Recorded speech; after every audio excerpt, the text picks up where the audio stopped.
So here you can see that I'm in the home page of Tinkercad, and these are all of the recent designs that I actually made. So if you want to manage out, let's say, a project with multiple objects, then you can do so by clicking on the create project on the left side of the Tinkercad homepage. So if I were to click over here, it's creating a project, and there you go. There's a project, as you can see.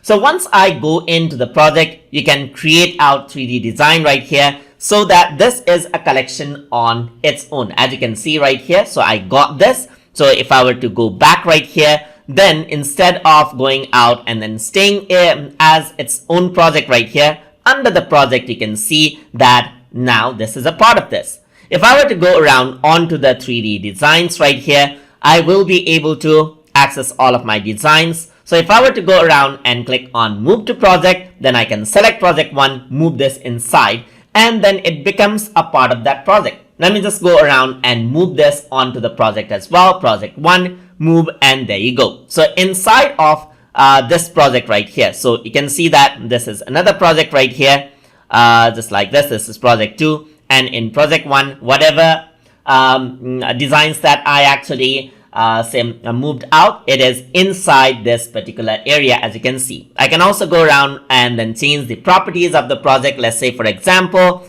I'm going to go to properties, click here, and change this to tube project, just like this. And if I were to press save changes, this is what I have. So if I were to go around right here, I can also add in a description. So I'm going to say this is for the tutorial video, just like this. And if I were to click on save changes, there you go.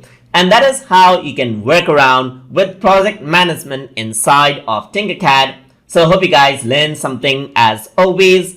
And as always, please like, comment, share, and subscribe.